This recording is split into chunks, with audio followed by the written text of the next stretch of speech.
আজকে আমরা জানব মিশরীয় পিরামিড সম্পর্কে। প্রাচীন মিশরীয়রা মনে করত যে মানুষ মারা গেলেও তাদের আত্মা মরে না। দেহের পচন ধরলেও সেই পচন ঠেকাতে মানুষের দেহকে মমি করে বড় স্তম্ভর ভিতরে রাখত, আর সেই সূত্র ধরেই চতুর্ভুজ আকারের পিরামিড তৈরি করত। মিশরীয় স্থানীয় রাজা বা তৎকালীন সময় তাদেরকে ফেরাও বলা হতো। ফেরাওদের মমি তৈরি করা হতো তার দেহ সংরক্ষণ করার জন্য। পরবর্তীতে পাথর দ্বারা বিশাল আকারের চতুর্ভুজ পিরামিড তৈরি করা হয়, যা 2540 থেকে 2560 খ্রিস্টাব্দ নির্মাণ করা হয়। পিরামিডের উচ্চতা গড়ে 745 ফুট, যা এই পিরামিডের বর্তমান উচ্চতার সাথে অনেক সময় মিলে না। প্রায় পিরামিডগুলোই ধ্বংস হয়ে গেছে। 2008 সাল পর্যন্ত সর্বমোট 135টি পিরামিডের অস্তিত্ব পাওয়া যায়।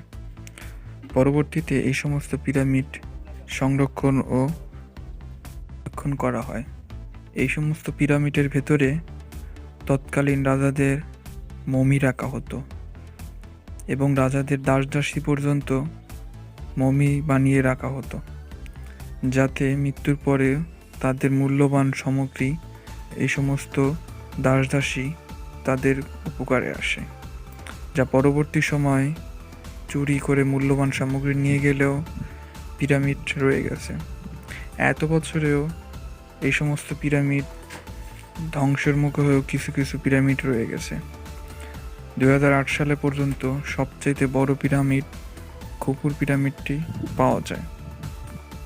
পিরামিডের পাথরগুলো প্রায় 500 মাইল দূর থেকে তৎকালীন সময়ে নীল নদের উপবাহিকা বিভিন্ন যানবাহন ও উট এবং অন্যান্য সামগ্রী থেকে নিয়ে আসতো, যা অত্যন্ত কষ্টসাধ্য ও অত্যন্ত ব্যয়বহুল। যা নিখুঁতভাবে জোড়া করা হয়েছে সেটা পৃথিবীর কাছে বিস্ময়কর হয়ে রয়েছে আজও।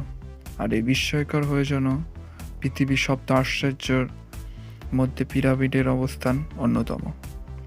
এবং এই সমস্ত পিরামিড বিভিন্ন ইতিহাস ঐতিহ্যের সাক্ষী বয়ে আনে।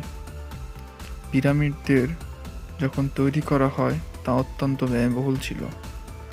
মাথা উঁচু করে দাঁড়িয়ে আছে যেমন পিরামিড একটা নকশা, তেমনি নকশাও তৎকালীন সময়ের শাসক ব্যবস্থা, যা ঐতিহ্য ও মূর্তির মাধ্যমে পিরামিডের উপর তুলে ধরা হয়।